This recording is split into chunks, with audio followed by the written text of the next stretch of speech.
Young tiger NTR నటించిన దేవర చిత్రం posters పైన పెద్ద పెద్ద నంబర్స్ వేసుకున్నప్పటికీ కూడా సినీ అభిమానులంతా ఆ చిత్రం అనేక ఏరియాల్లో బ్రేక్ ఈవెన్ కాలేదని, అది ఒక ఫ్లాప్ చిత్రమని వాదిస్తూ వస్తున్నారు. తాజాగా వారి వాదనకు బలం చేకూరింది. దేవర సినిమా ఫ్లాప్ అనే విషయం రెడ్ హ్యాండెడ్ గా తెలిసిపోయింది అంటున్నారు సోర్సెస్. ఆ తాజా వివరాలు తెలుసుకోబోయే ముందు, దేవర సినిమా రన్ అవుతూ ఉన్న మూమెంట్లో కొన్ని అసహజమైన సంఘటనలు జరిగాయి. ఆ వివరాలు తెలుసుకుందాం. ఈ ట్వీట్ చూడండి.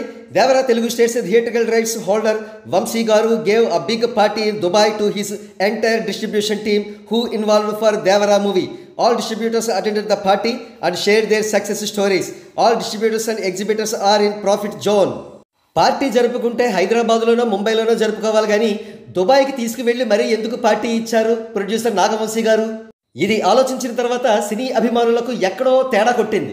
సరిగ్గా అదే సమయంలో పోస్ట్ చేయబడ్డ ఈ ట్వీట్ చూడండి. ఇంగ్లీష్లో ఎందుకు కానీ సింపుల్గా తెలుగులో చెప్పుకుందాం. ఒకనొక చిత్రానికి ఒక ఏరియాలో 60% లాసెస్ వచ్చాయట. అయినప్పటికీ ఆ చిత్ర హీరో మరియు PR టీం ఆ సినిమాను హిట్ అని ప్రొజెక్ట్ చేస్తే కడుపు రగిలిపోయిన ఒక డిస్ట్రిబ్యూటర్ సోషల్ మీడియా ద్వారా పచ్చి నిజాలు బయట పెడదాం అని అనుకున్నారట. వెంటనే హీరోస్ టీం రంగంలోకి దిగి ఆయన లాసెస్ సెటిల్ చేశారట. 10% వరకు ఫేక్ ఓకే కానీ అబ్నార్మల్గా ఫేక్ చేస్తే ఇది పర్యవసానం అనేది ఈ ట్వీట్ సారాంశం. ఇక్కడ కనబడుతున్న ట్వీట్లో అరటిపండు ఒలిచి నోట్లో పెడుతున్నంత సింపుల్గా తత్వాన్ని బోధించారు. Devara producer hosted A party for the distributors in Dubai to manage them without mentioning the movie losses negatively on social media and to avoid humiliation for the Tarak.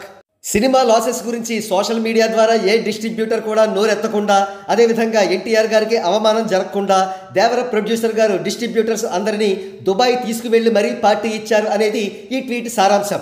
ఇప్పుడు దేవర చిత్రం ఫ్లాప్ అని తాజాగా రెడ్ హ్యాండెడ్గా తెలిసిపోయిన విషయంలోకి వద్దాం. ఇక్కడ ఫోటోలో విచారంగా కనబడుతున్న ఆయన దేవర చిత్రాన్ని వెస్ట్ గోదావరికి డిస్ట్రిబ్యూట్ చేసిన వ్యక్తి అట. సంక్రాంతికి వస్తున్న గ్రాటిట్యూడ్ మీట్లో ఈయనను ఒక కొంటె ప్రశ్న వేశాడు. ఆ ప్రశ్న ఏమిటంటే, డిస్ట్రిబ్యూటర్లను విదేశాలకు తీసుకువెళ్లి మరీ పార్టీలు ఇస్తున్నారు కదా, కమిషన్స్ లేకుండానే ఇవన్నీ జరుగుతాయా అనేది. ఆ ప్రశ్నకు పాపం ఆ డిస్ట్రిబ్యూటర్ చెప్పిన సమాధానం ఏమిటంటే, మా దౌర్భాగ్యం ఇదేనండి, మా సినిమాకు లాసెస్ వచ్చినా కూడా పైకి చెప్పకూడదు, బయటకు మాట్లాడకూడదు, మాట్లాడితే విరోధం. ఇంతకీ దేవర చిత్రం ఫ్లాప్ అనే విషయం రెడ్ హ్యాండెడ్గా ఎలా తెలిసిపోయింది అనేది కదా మీ ప్రశ్న.